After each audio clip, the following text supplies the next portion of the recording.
नमस्कार, मैं हूं ऋचा शर्मा। आप सभी दर्शकों का अन्नदाता कार्यक्रम में स्वागत करती हूं। किसान का जीवन बहुत मुश्किल होता है। वो अपने खेतों में लंबे समय तक काम करता है, उसका ध्यान सदैव फसल में ही लगा रहता है। वो अपनी कड़ी मेहनत की ताकत पर अपना जीवन व्यतीत करते हैं। ऐसे ही किसानों की प्रगति के लिए हम खेती बाड़ी से जुड़ी कुछ महत्वपूर्ण जानकारियां आप तक लाते हैं। हर रोज सुबह आपके सामने हाजिर होते हैं। तो चलिए कार्यक्रम शुरू करते हैं और सबसे पहले देखते हैं क्या है आज के अन्नदाता में। बरसात के मौसम में गर्भवती पशुओं की करे सही देखरेख। समय रहते करे गाजर खास का समेकित नियंत्रण। किसान भाइयों, आपके पशु समय पर गर्भधारण करें और उससे अच्छे बछड़े बछड़ियां प्राप्त हो, इसके लिए गर्भवती पशुओं की खास देखरेख करने की जरूरत होती है। तो आप किस प्रकार से करें बरसात के मौसम में गर्भवती पशुओं की सही देखरेख और प्रबंधन, इस बारे में जानकारी दे रही हैं नानाजी देशमुख पशु चिकित्सालय विज्ञान विश्वविद्यालय जबलपुर की विषय विशेषज्ञ डॉक्टर शिवानी शर्मा। आज मैं आप सभी को गाभिन पशुओं के देखभाल, उनसे जुड़ी बीमारियां, उनसे जुड़े हुए इलाज के बारे में जानकारी दूंगी। जैसा कि हम सभी जानते हैं, जो गाभिन पशु होते हैं उन्हें अतिरिक्त देखभाल की आवश्यकता होती है।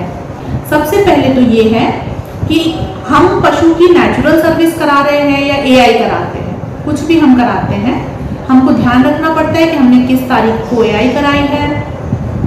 उसके 2 से 3 महीने बाद पहले ये बात आप किसी पशु चिकित्सक को बुला के पक्का करवाइए कि आपका पशु गाभिन हो गया है कि नहीं हुआ है। अगर आपका पशु गाभिन हो गया है तो आपको उसके खान पान का, उसके मैनेजमेंट का, उसके आसपास के जगह का सबका ध्यान रखना पड़ता है। 5वें महीने से हमें इस बात की पुष्टि हो जाती है कि हमारा पशु गाभिन है। तो देखिए, अब हमें उसके खान पान का ध्यान कैसे रखना है। किसान भाइयों, पशु के गर्भित होने के साथ ही गर्भाशय में पल रहे भ्रूण को आहार की आवश्यकता महसूस होती है। यदि पशु स्वस्थ है तो वृद्धि समुचित रूप से होती है। यदि पशु कमजोर होगा तो बच्चा अपनी मां के रक्त से समुचित आहार ले लेता है, जिससे बच्चा तो बढ़ता रहता है, परंतु मां को समुचित संतुलित आहार न मिलने के कारण वो कमजोर होती चली जाती है, जिसके फलस्वरूप पशु की मांसपेशियां कमजोर हो जाने से हड्डियां दिखने लगती है। कभी कभी तो गर्भावस्था के समय पशु कमजोरी के कारण खड़ा होने में भी असमर्थ हो जाता है। गर्भावस्था में समुचित आहार न मिलने के कारण बयाने के पश्चात पशु के दुग्ध उत्पादन में काफी कमी आ जाती है। हमको उनके खाने में धीरे धीरे थोड़ा थोड़ा खाना बढ़ाना है। जितना हम 2 तरह के खान पान होते हैं, सबसे पहले मेंटेनेंस का होता है और प्रोडक्शन का होता है। मेंटेनेंस उसको कहते हैं जो हम सारे पशुओं को एक बेसिक चारा भूसा दाना देते हैं, रोज देते हैं। उसके ऊपर से जो गाभिन है या जो दूध दे रहे हैं उनको उसके ऊपर से जितना खाना दिया जाता है उसको कहते हैं प्रोडक्शन राशन। किसान भाइयों, गर्भित पशु को गर्भकाल के समय पूर्ण और संतुलित आहार देना चाहिए। गर्भित पशु को प्रतिदिन हरा चारा 25 से 30 किलो, सूखा चारा 5 से 6 किलो, खल्ली 1 किलो, खनिज मिश्रण 50 ग्राम, नमक 30 ग्राम और 45 से 60 लीटर स्वच्छ और ताजा पानी प्रतिदिन पीने के लिए अनिवार्य रूप से देना चाहिए। अच्छी क्वालिटी का फीड उनको बढ़ाना है। जैसे हम कंसंट्रेट थोड़ा बढ़ाएंगे, 6वें 7वें महीने में हम जैसे थोड़ा 200-250 ग्राम कंसंट्रेट बढ़ाएंगे, फिर थोड़ा और लेट होगा, 9वें महीने तक हम कंसंट्रेट और बढ़ा देंगे धीरे धीरे। एकदम से खान पान में परिवर्तन ना करें। आपकी काविंग हो जाए, जब बछड़ा पैदा हो जाए तो आपको ध्यान रखना है कि जब बछड़ा पैदा होता है तो कुछ समय, समझ लीजिए 1-2 महीने, जानवर जो है, जो माँ है, जो गाय है, वो ज्यादा खान पान उसका थोड़ा कम हो जाता है, बहुत ज्यादा क्वांटिटी में नहीं खा पाती। उस वक्त अगर आपको ध्यान देना है कि अगर वो कम भी खाए, अच्छी क्वालिटी का चारा खाए। उसके बाद हमको उनके मैनेजमेंट में चेंज करना है। मैनेजमेंट क्या? नॉन प्रेग्नेंट जानवर और प्रेग्नेंट, मतलब गाभिन और नॉर्मल वाला जानवर, उन दोनों के मैनेजमेंट में अंतर होता है। गाभिन जानवरों के लिए हमको जगह ज्यादा चाहिए, जैसे ही आपका जानवर 7वें 8वें 9वें महीने में आ जाए, सबसे पहले तो उन्हें बाकी सारे पशुओं से थोड़ा अलग दूसरे शेड में शिफ्ट करें। अगर नहीं कर पा रहे हैं तो देखें कि बहुत भीड़ भाड़ वाले शेड में वो ना हो, ताकि कभी सींग लड़ाई झगड़े से उनको कोई नुकसान ना हो।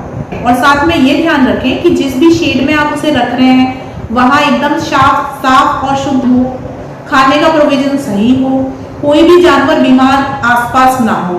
किसी भी तरह का बीमार जानवर का शेड उसके पास नहीं होना चाहिए, क्योंकि जो गाभिन पशु होते हैं उनमें थोड़ी इम्यूनिटी कम होती है बाकी पशुओं से, तो अगर कोई बीमारी आएगी तो उन्हें जल्दी पकड़ लेगी, इसलिए हमको उनका शेड थोड़ा अलग रखना। गर्भवत पशु के गर्भ का विकास 6 से 7 माह के दौरान तीव्र गति से होता है, इसलिए उस पर विशेष ध्यान देने की जरूरत होती है। गर्भवत पशु को चराने के लिए अधिक दूर तक नहीं ले जाना चाहिए और उबड़ खाबड़ रास्तों पर नहीं घुमाना चाहिए। गर्भावस्था के 7वें महीने के बाद दूध निकालना बंद कर देना चाहिए। उठने बैठने के लिए पर्याप्त स्थान देने की जरूरत होती है। पशु जहाँ बंधा हो उसके पीछे के हिस्से का फर्श आगे से कुछ ऊंचा उठा होना चाहिए।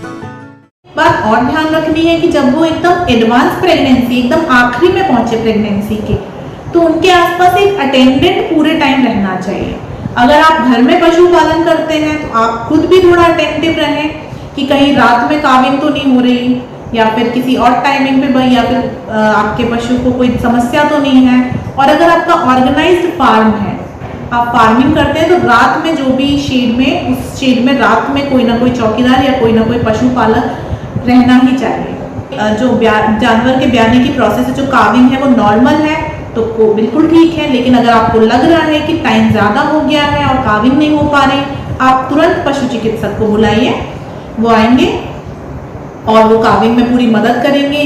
अगर जानवर कुछ फंस रहा होगा तो वो सिजेरियन ऑपरेशन करके नॉर्मल काफ को डिलीवर करेंगे। पशु को अगर बयाने में कोई परेशानी आए तो नजदीकी पशु चिकित्सक से तुरंत संपर्क करें। बयाने के आधे घंटे के भीतर नवजात बच्चे को खिस अवश्य पिलाएं। प्रसव के बाद ही गाय भैंस को 2 से 3 बार काढ़ा, जिसमें अलसी 200 ग्राम, अजवाइन 100 ग्राम, सौंठ 50 ग्राम को 5 लीटर पानी में अच्छी तरह पकाकर उसमें 1 किलो गुड़ मिलाकर पिलाएं। ये काढ़ा पशु के स्वास्थ्य के लिए बेहद लाभदायक होता है। यदि पशु प्रसव के 12 घंटे के अंदर जेर नहीं गिराता तो आपको नजदीकी पशु चिकित्सक से संपर्क करना चाहिए। लेकिन गाभिन जानवरों को और उसके बछड़े को, और जब तक वो प्रॉपर दूध में नहीं आ जाते 1 महीने तक, हमको उनकी बहुत ज्यादा केयर की आवश्यकता है। इसी से हमारा डेयरी फार्म की सक्सेस है। धन्यवाद। ब्रेक के बाद आप सभी दर्शकों का अन्नदाता में स्वागत है। चलिए अब रुक करते हैं अगली कड़ी की ओर। अपने प्रदेश में विभिन्न फसलों की खेती की जाती है, जिनमें कई तरह के खरपतवार उगाते हैं। इन्हीं खरपतवारों में से एक है गाजर घास, जो कि बहुत तेजी से फैलती है और साल दर साल ये खेतों में बढ़ता चला जाता है। साथ ही मनुष्य और पशु जब इस घास के संपर्क में आते हैं तो उनके स्वास्थ्य पर भी इसका बुरा प्रभाव पड़ता है। इसीलिए गाजर घास का समय रहते नियंत्रण करना जरूरी है। तो आप कैसे करें गाजर घास का समेकित नियंत्रण? आइए जानते हैं कृषि वैज्ञानिक डॉक्टर शीला बारला से। किसान भाइयों नमस्कार। आज मैं आप लोगों को गाजर घास से खेतों में क्या क्या नुकसान होते हैं और उससे मनुष्यों में क्या दुष्प्रभाव होते हैं उसके बारे में बताने जा रही हूँ। गाजर घास का वैज्ञानिक नाम पार्थेनियम हिस्टेरोफोरस है। इसका पत्ता गाजर की तरह होता है, इसलिए इसको गाजर घास कहा जाता है। इसका दूसरा नाम चटक चांदनी, कांग्रेस घास, गांधी टोपी, इन सभी नामों के द्वारा भी इसको जाना जाता है। यह भारत के लिए एक समस्या बनती जा रही है। इसको हम देखें तो पूरब से पश्चिम, उत्तर से दक्षिण, हर एक जगह ये घास देखने को मिलती है। इसका आप लोग देखे होंगे ऊपर में छोटा छोटा फूल होता है, जिसके लिए इसको चटक चांदनी या गांधी टोपी के नाम से जाना जाता है। गाजर घास एक खरपतवार है जिसका वैज्ञानिक नाम पार्थेनियम हिस्टेरोफोरस है। यह खरपतवार कंपोजिटी कुल की होती है और गाजर के पौधे जैसी दिखती है। इसे कैरेट ग्रास, कांग्रेस ग्रास और क्षेत्रीय भाषा में सफेद टोपी, चटक चांदनी आदि नामों से भी जाना जाता है। ये एक वर्षीय शाकीय पौधा है जिसकी लंबाई लगभग 1 से 1.5 मीटर तक हो सकती है। हर एक गाजर घास खरपतवार लगभग 1000 से 5000 बहुत ही छोटे छोटे बीज पैदा करता है। वैसे तो ये घास हर तरह के वातावरण में उग जाती है, मगर नम और छायादार स्थानों पर अधिक तेजी से उगती है। और ये जो घास है ये सबसे पहले 1955 में पूना में दिखा था, एक ही पौधा दिखा था, लेकिन आज हम लोग देखते हैं कि इतने सालों में पूरा भारत में पूरा फैल गया है और विकराल रूप ले लिया है। ये गेहूं का जब हम लोग आयात करते थे उस समय गेहूं के बीज के साथ एक बीज आया था और अभी पूरे भारत में ये फैलते जा रहा है। ये आप कृषि वाले क्षेत्रों में देखते हैं या फिर अकृषित क्षेत्रों में देखते हैं या सड़कों के किनारे या रेल लाइन के किनारे देखते हैं, आप हर जगह ये मिलता है। पहले तो ये अकृषित क्षेत्रों में ज़्यादा मिलता था या सड़कों के किनारे में ज़्यादा दिखता था, लेकिन अब हम लोग देखते हैं कि हमारे खेतों में भी ये पसरता जा रहा है। ये कृषि के लिए, मनुष्यों के लिए, पशुओं के लिए और पर्यावरण के लिए, साथ ही जैव विविधता के लिए भी ये बहुत खतरा बनते जा रहा है। तो हम लोगों को हर एक को इसमें जागरूक होना है कि ये घास हमारे लिए बहुत हानिकारक है।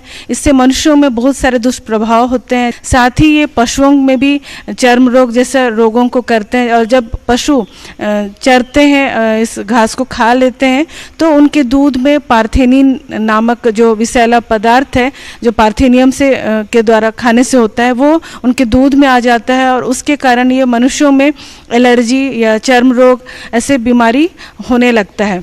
इसका नियंत्रण करना भी बहुत ज़रूरी है। ये भी अन्य खरपतवारों की तरह हमारे खेतों में फसलों के जो भी पोषक तत्व हैं उनके जल एवं प्रकाश के लिए फसलों से वो प्रतियोगिता करते हैं और फसलों को बढ़ने नहीं देते, जिससे कि उनका फसलों का बढ़वार कम होता है और उससे उपज भी कम होने लगती है। इसके नियंत्रण के लिए ऐसे कीटों को रखा जाता है जो गाजर घास को अच्छी तरह से नष्ट करने में सक्षम होते हैं और अन्य उपयोगी फसल या वनस्पतियों पर कोई विपरीत प्रभाव नहीं डालते।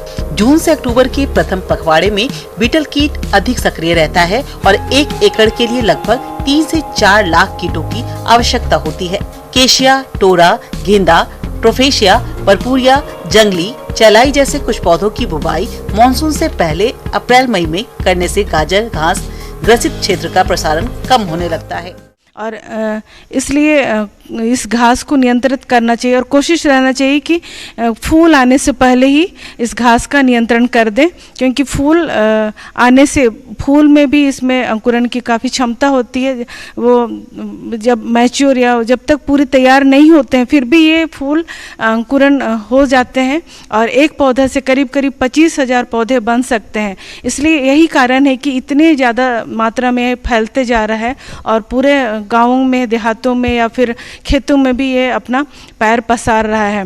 तो कोशिश करना चाहिए कि पौधों को हाथ में दस्ताना पहन करके उखाड़ें या फिर बहुत ज़्यादा है तो रसायन का भी प्रयोग कर सकते हैं। इसके लिए हम ये ग्लाइफोसेट जैसे दवा है उसको वैसे रसायन का प्रयोग करें जो 0.5 से लेके 0.5 से लेकर के 1 किलो प्रति हेक्टेयर के हिसाब से, यानी कि करीब करीब 5 मिलीलीटर प्रति लीटर पानी के हिसाब से घोल बना करके आप छिड़काव कर सकते हैं। और एक बहुत कारगर उपाय ये है कि बहुत बार हम लोग नियंत्रण करने के लिए बोलते हैं या लोगों को जागरूक करते हैं तो इससे बहुत कंट्रोल नहीं हो पाता है। तो वैसे में एक विकल्प सोचा गया कि अगर गाजर घास से खाद बनाया जाए तो इसका उपयोग भी होगा और पर्यावरण में सुरक्षा भी होगी। तो हम इसके खाद बना करके भी हमारे खेतों को इस घास से बचा सकते हैं, क्योंकि ये जो गाजर घास से खाद बनता है इसका कंपोस्ट में जो मुख्य पोषक तत्वों की जो मात्रा होती है वो गोबर खाद से दुगुनी होती है या फिर केचुआ खाद में जितनी पोषक तत्व की मात्रा होती है करीब करीब उतनी ही होती है।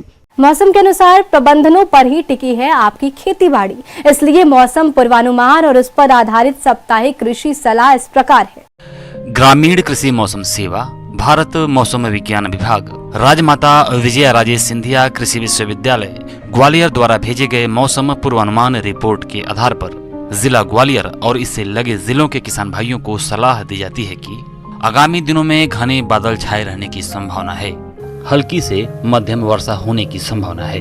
अधिकतम तापमान 32 से 35 व न्यूनतम तापमान 24 से 26 डिग्री सेल्सियस रहने तथा अधिकतम आर्द्रता 78 से 83% और न्यूनतम आर्द्रता 55 से 58% रहने व हवा लगभग 6.8 से 9.8 किलोमीटर प्रति घंटा की औसत गति से मुख्यतः दक्षिण पूर्व व पूर्व उत्तर से बहने का अनुमान है।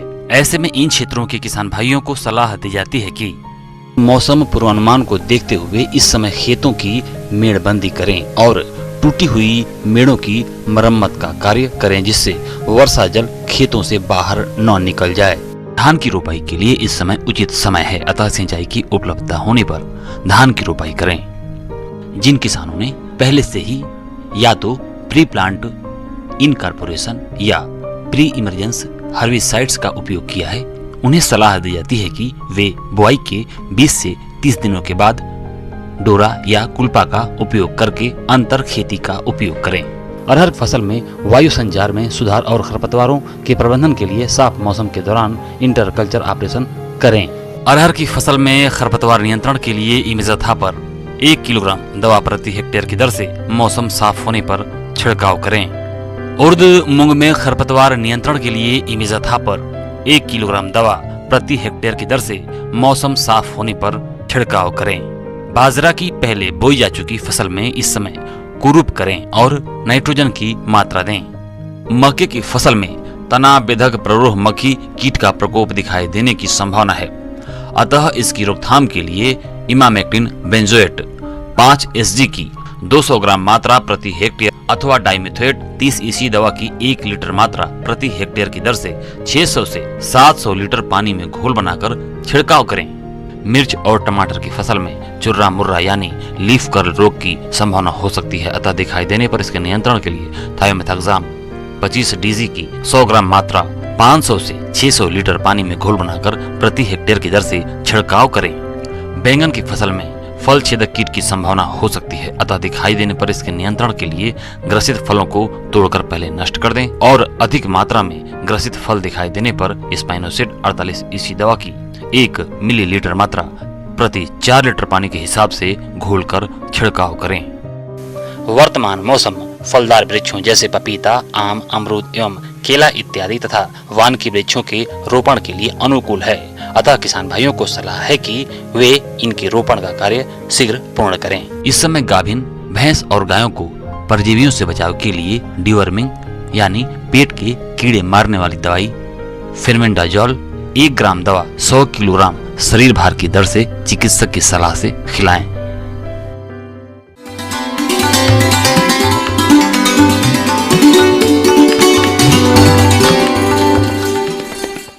अन्नदाता हेल्पलाइन निःशुल्क फोन संपर्क सेवा के माध्यम से आपके द्वारा पूछे गए प्रश्नों में से 1 या 2 महत्वपूर्ण प्रश्न को हम अपने कार्यक्रम में शामिल करते हैं। इसी के तहत आज का चयनित प्रश्न और इसका जवाब इस प्रकार है। अन्नदाता निःशुल्क फोन संपर्क सेवा के माध्यम से पूछे गए प्रश्नों में से आज हमने जिस प्रश्न को कार्यक्रम में शामिल किया है उसे पूछा है ग्राम चमोली, जिला सिंगरौली के कृषक ललित कुमार ने। ये तोरई की वैज्ञानिक बुआई तकनीक के बारे में जानकारी चाहते हैं। तो ललित कुमार जी, आपकी जानकारी के लिए प्रस्तुत है कार्यक्रम का ये अंश। आज आपके सामने गिलकी, जिसको कई लोग तोरई भी बोलते हैं, किस प्रकार से अधिक उत्पादन ले सकते हैं, किस समय बुआई करें, कौन सी किस्मों का उपयोग करें, इसके बारे में विस्तृत जानकारी देना चाहती हूँ। तो इसमें 2 तरह की तोरई आती है, एक तो आती है चिकनी और एक आती है धारीदार तोरई। अगर हम चिकनी तोरई बुआई के लिए सोच रहे हैं तो उसके लिए पूसा सुप्रिया, फूले प्राजक्ता, पूसा चिकनी और एक F1 हाइब्रिड आता है हरिता करके। अगर हम धारीदार किस्में उपयोग कर रहे हैं तो उसमें पूसा नजदार, पंजाब सदाबहार, सतपुतिया ये किस्में उपयुक्त हैं। तो किसान भाई पहले चुनाव कर लें कि उन्हें किस तरह की तोरई का उपयोग करना है। तो इसके लिए किस प्रकार की भूमि का उपयोग रहती है, तो किसान भाई इसके लिए हल्की दोमट मिट्टी उपयुक्त रहती है। तो इसके अगर अपने और इसका pH मान 5 से 7 हो भूमि का, तो वो मिट्टी अपनी फसल के लिए उपयुक्त है। खेत की तैयारी के लिए मिट्टी पलटने वाले हल से 1 जुताई की जाती है। उसके बाद 2 से 3 जुताइयां देशी हल या कल्टीवेटर से की जाती है और प्रत्येक जुताई के बाद खेत में पाटा चलाना आवश्यक है, जिससे ढेले टूट जाते हैं और भूमि में नमी का संरक्षण भी होता है। बुआई के समय खेत में पर्याप्त नमी का होना आवश्यक है। गोबर की खाद जो भूमि की तैयारी के समय आप मिला दें खेत में, फिर उसके बाद 40 से 50 किलोग्राम नाइट्रोजन, फिर 40 से 60 किलोग्राम फॉस्फोरस और 20 से 40 किलोग्राम पोटाश ये अपनी भूमि में मिला दें। अगर किसान भाई अगर सॉइल टेस्टिंग करवाई है, अगर किसी न्यूट्रिएंट्स की हमें कमी प्राप्त होती है तो उस न्यूट्रिएंट्स की मात्रा भी हम अपने खेत में मिला सकते हैं। किसान भाइयों, अभी आपने इस फसल से अधिक उत्पादन प्राप्त करने के लिए खेती की तैयारी और उर्वरकों के प्रयोग विधि के बारे में जानकारी हासिल की। अब आइए जानते हैं बीज की उचित मात्रा और बीजोपचार करते हुए बुवाई की वैज्ञानिक तकनीक के बारे में। अब हमारे 1 हेक्टेयर के लिए कितना बीज लगेगा, इसके लिए 4 से 5 किलोग्राम बीज प्रति हेक्टेयर के हिसाब से उपयुक्त है। तो बीज बोने से पहले इसका बीजोपचार जरूर कर लें। इसके लिए कार्बनडाजिम नाम की दवा आती है, तो 2 से 2.5 ग्राम मात्रा प्रति किलो के हिसाब से बीज को उपचारित करके ही बोएं। गिलकी की बुआई 1.5 मीटर कतार से कतार की दूरी और पौधे से पौधे की दूरी 1 मीटर पर रखें, और जहां हम थाला बनाएं वहां बुआई करें तो 1-2 बीज एक जगह पर डालें, फिर उसके बाद बुआई करें। और किसान भाई इसमें सिंचाई का विशेष ध्यान रखें। अगर बरसात ऋतु जैसे अभी चल रही है तो पानी की निकासी का ध्यान रखें, पानी जल भराव ना हो जिससे हमारी फसल को नुकसान ना हो। और साथ ही अगर पानी की कमी दिख रही है तो समय समय पर अपनी भूमि के हिसाब से सिंचाई करते रहें, इस बात का विशेष ध्यान रखें। किसान भाई इसमें फसल में अपनी गिलकी तोरई में खरपतवार की समस्या आती है, तो जैसे अभी बरसात का मौसम भी चल रहा है तो इसमें खरपतवार ज़्यादा उगाते हैं, तो किसान भाई इसके लिए डोरा कुल्पा चलाएं या फिर मजदूर लगाकर हाथ से निदाई गुड़ाई करें, तो इससे हमें अधिक उपज प्राप्त होती है, क्योंकि खरपतवार से हमारी फसल को काफ़ी नुकसान पहुंचता है। इन बातों का ध्यान रखें किसान भाई अधिक उपज ले सकते हैं और जो मांग के अनुसार अपने बाजार में बेच सकते हैं। और किसान भाई जैसे जैसे अपनी तोरई पकती जाए वैसे वैसे तोड़ के बाजार में बेचते जाएं। उसको ज़्यादा समय तक पेड़ पे ना रहने दें, क्योंकि अगर ज़्यादा रहती है समय तक तो उसकी गुणवत्ता ख़राब होती है, थोड़े हार्ड हो जाती है। जब अपनी तोरई सॉफ्ट हो उस हिसाब से अपने तोड़ के बाजार में बेच सकते हैं। आइए अब एक नजर डालते हैं राज्य के कुछ चुनी हुई मंडियों के प्रमुख फसलों के बाजार भाव पर।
किसान भाइयों, अन्नदाता आपकी सेवा के लिए संकल्परत है। कृषि संबंधित समस्या और सुझावों के लिए आप हमें इस पते पर संपर्क भी कर सकते हैं। प्रोड्यूसर अन्नदाता, news 18 Madhya Pradesh Chhattisgarh, Ramoji film city Hyderabad 501512। साथ ही आप हमें ईमेल भी कर सकते हैं। हमारा ईमेल है p18annadatamp@nw18.com। इसके अतिरिक्त आप हमें निःशुल्क हेल्पलाइन नंबर 180088921663 पर सोमवार से शनिवार सुबह 10 से शाम 4 बजे के बीच संपर्क कर सकते हैं। किसान भाइयों, अब समय हो रहा है आपसे विदा लेने का, तो हमारी अन्नदाता टीम को दीजिए इजाजत। कल फिर आपसे होगी मुलाकात कृषि संबंधित कुछ और महत्वपूर्ण जानकारियों के साथ। नमस्कार।